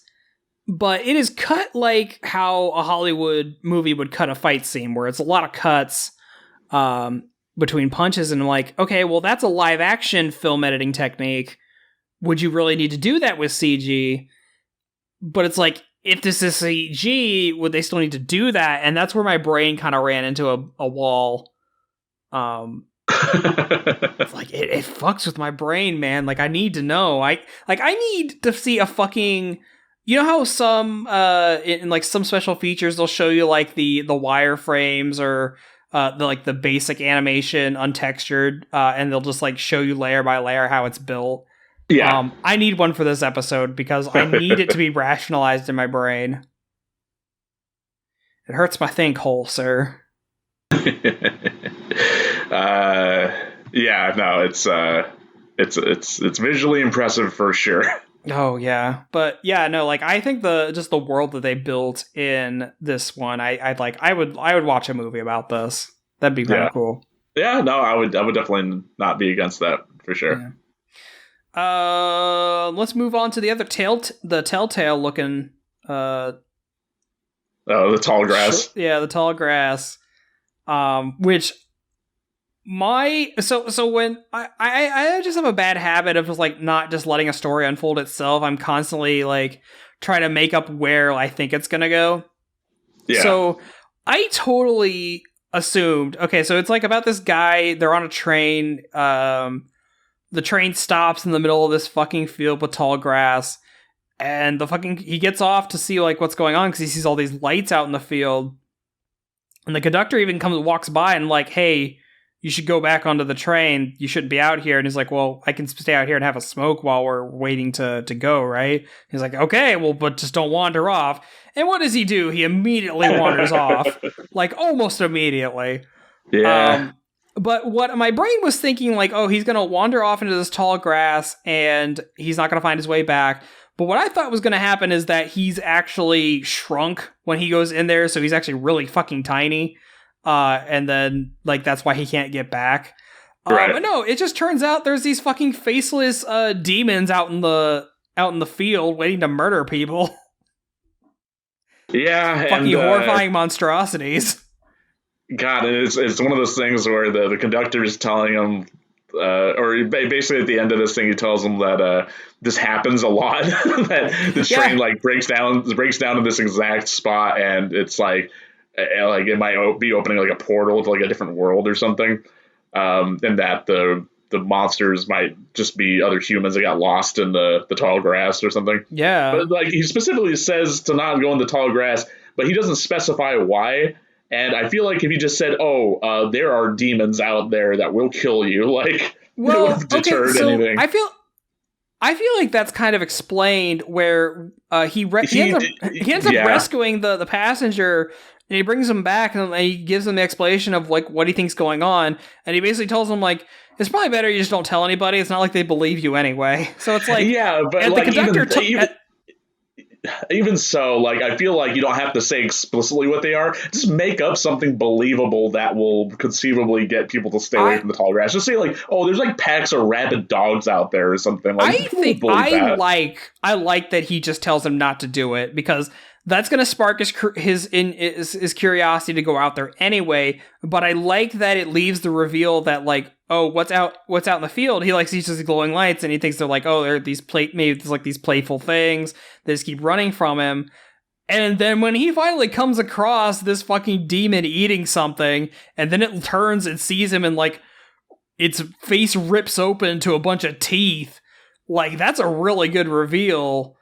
And I'm like, I was very taken aback. I'm like, okay, I was not expecting that. I was not expecting faceless human-esque demons to be roaming the fields, and then like this giant like horde of them like just come up on him. And I like that they're even fighting each other to eat this guy.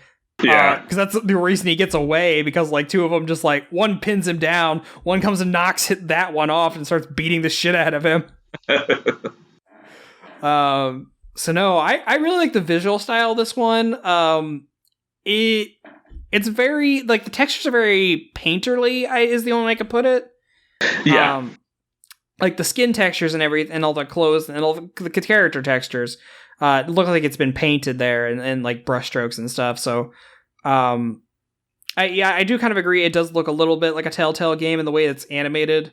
I think I do agree that the weird blurring effect I had watching Suits does kind of pop up in here, and I think it's because the characters are running at a weird frame rate. And the frame rate's always constantly adjusting itself too. It's like it's built in. And I'm sure it's intentional. It's just like not like a smooth frame rate. It looks a little choppy. But I'm sure that like kind of like what Spider-Verse did, where like Miles is kind of like at a lower frame rate than everything else. But like to a further extent, I guess, where it's a lot more noticeable.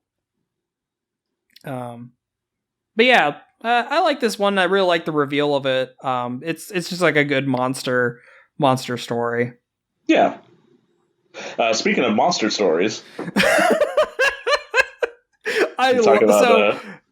it was really weird to have a Christmas short in here, but also the fucking twist they put on this is fucking great. Yeah, I think this was the only one that I saw a little bit of before Volume 2 came out. And it's like really short, and I'm glad that it just gets in and gets out on its premise. Yeah, so basically some kids are awake on Christmas Eve, and they hear like noise on the roof, and they come downstairs thinking it's Santa, only for it to be this fucking crazy looking monster. It's this fucking Lovecraft monster. Yeah. And it like chases them and like corners them down, and it sort of determines that both children are good. I like that it has to smell the good in them. Yeah, it has to smell the good on them, and then it vomits up presents for them, and it tells them to stay good. And the kids are left wondering what would have happened if they were found bad. And I like that the little kid opens the little boy opens his present and it's like, it's exactly what I wanted. Yeah. And I like that they question like, what if we were deemed bad? And they're just like they go back to bed and they're just like staring like just wide-eyed at the ceiling, because like how the fuck are you supposed to sleep after that? Yeah. The monster is sort of doing that thing where it puts its hands up like next to its the sides of its head. Kind of reminded me of Pan's Labyrinth. Pan's Labyrinth. That was the Pale Man. The Pale Man. Yeah. The Pale Man. It reminded me of that, but a little bit.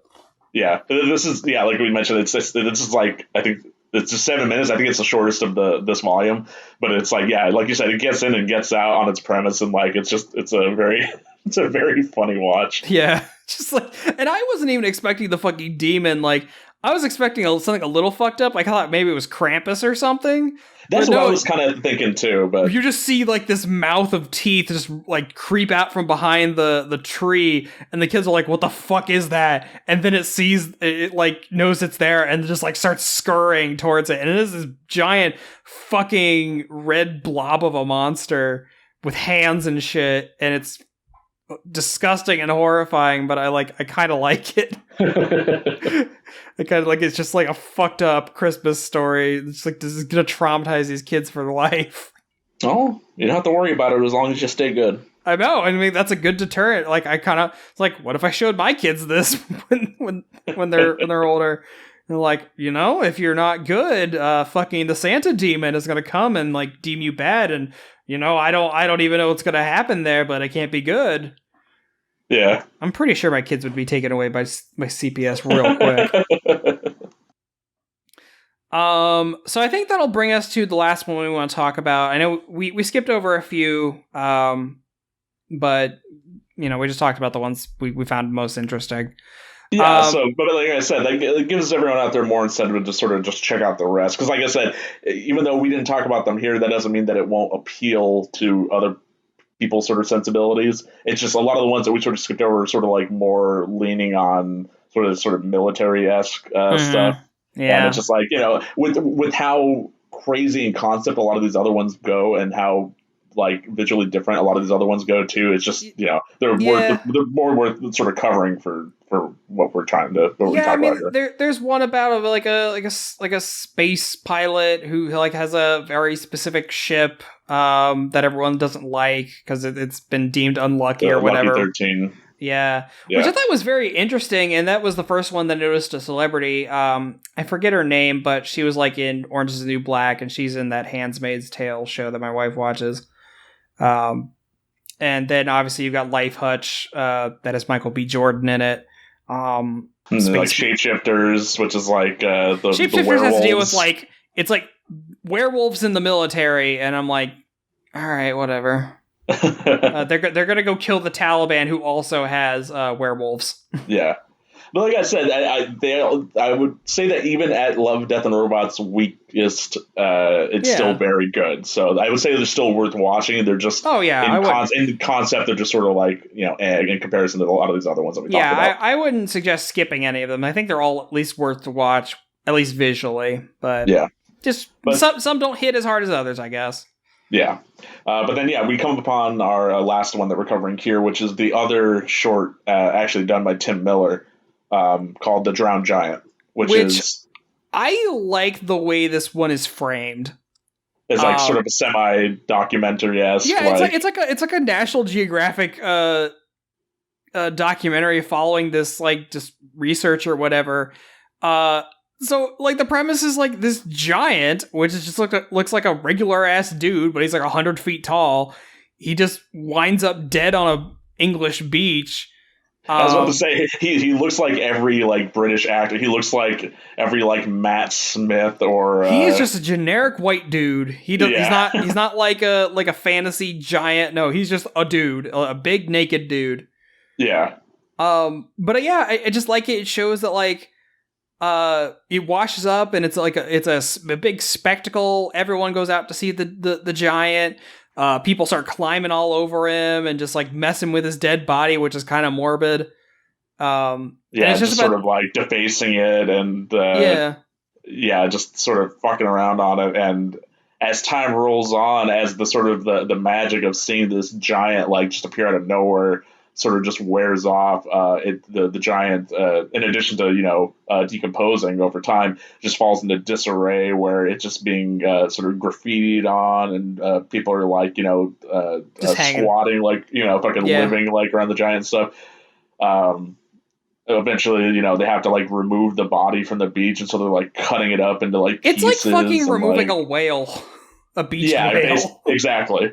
But like much more horrific because it's something that you can relate to, but on a much bigger scale. This one gets really gross because you see this giant being just limbs very casually being sawed off because it basically follows the researcher. He's like monologuing through this whole thing about like what he thinks about the giant, what he thinks it means, his very tangential relationship to it, but he just keeps going back to the beach just to check on it and just like to visit with him. But like you see like the giant's arms and legs are sawed off. You see that he's rotting. You can see inside of him. And he like eventually gets to the point where like I think I'm finally ready to like go up and like stand on him, just to kind of like take it in. It's just it's very gruesome, but also very solemn the way it's put. It's very calm. And I like his weird postulating at the end where after the giant has been taken away, he just like, well, it's weird because that pieces of the giant are just like showing up in different parts of town now. Like a local pub takes his femur and puts it on there. He like drives by a farm that has his skull. And his dick, which is on display at a fucking carny sideshow. Which was really funny because I don't think we talked about this. At the start of every show, it shows like the little emojis for love, an X for death, and then a robot head. And then it kind of like roulettes into different symbols. And one of the symbols for this was a dick.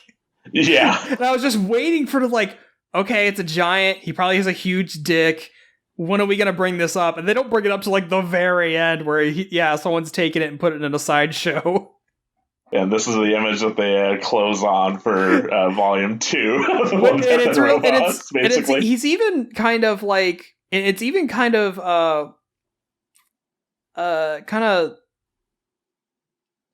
it's kind of sad the way he thinks about it too, where he's like, he's kind of lamenting that everyone has kind of forgotten about the giant and like have kind of chalked it up like, oh, it was just a big sea creature. They don't even remember it as like a big man. And he's saying that even the sideshow is saying that it's actually a whale's penis. Yeah. Not a human penis. So it's kind of sad watching this guy. It's kind of sad, but also kind of hopeful because he sees like these pieces of him showing back up and like being integrated into this town. And he's like, oh, well, maybe that'll like make him live again. Like, because he's like, I dream of him just like being reborn and resurrecting in front of me. But obviously that's not going to happen because he's fucking dead. Yeah, and collecting the pieces of himself that have been scattered, throughout the so it's just a very calm, very methodical short about this man and his relationship to this dead giant on a beach, and it's all framed like a documentary. So it's just very interesting, and this is just a very strange but also kind of nice way to kind of cap off this series so far. I think it was a good way to end the second season. For sure. Yeah, no, it's another one of those ones where the concept is very out there, but it's executed very well. Mm-hmm. Yeah, and I like that the giant is really the only out there thing about this, and it's really not made that big of a deal by society at large, where it's just kind of centralized to this tiny British village. Yeah, it's just it's interesting. It kind of makes you think a little bit, but yeah. Yeah. So yeah, guys, that's all the ones that we thought was worth highlighting. I will just say again, if you have not checked out this show, I would highly recommend checking it out. Unless you are just very squeamish, which I can totally understand. But there's a handful of things in here where I think is still worth watching that aren't nearly as gruesome that I think you could probably stomach. I'm glad that we finally got the chance to take a look at this, and that there's more coming, and I'm happy to see more different animation styles, different kinds of storytelling in kind of like this framing device. I'm excited to see what they come out with next. Yeah, totally. I'm definitely looking forward to the next 8 that are coming out at some point next year. They haven't said when, but they've said that it's going to be another 8. So definitely looking forward to those. And if it's just another 8, I imagine we'll probably cover them when they come out. So. Yeah, it'll definitely be a much shorter show. Yeah. Not the fucking over 2 hours, I think, at this point. Yeah. Well, that was even just... And if it was over 2 hours and we were just covering the ones that we felt were worth covering, then that Love, Death, and Robots is worth checking out. Oh, yeah, for sure. Just a lot of really interesting stuff going on here, and I definitely recommend checking it out. Yeah, same here. Well, guys, I think that does it. I think Matt and I probably need to go sleep or something. I don't know. But thanks for sticking with us if you got this far. Yeah. We'll be back again next time with something else fun. But until then, stay safe, and we'll see you later. Thanks for listening. You can find all the links to our social media pages in the episode description. Follow us on Facebook and Twitter, and join our Discord. You can listen to us wherever you get your podcasts. The Ink and Paint Club is happy to be part of the Geekly Grind Podcast Network. We'll see you next time.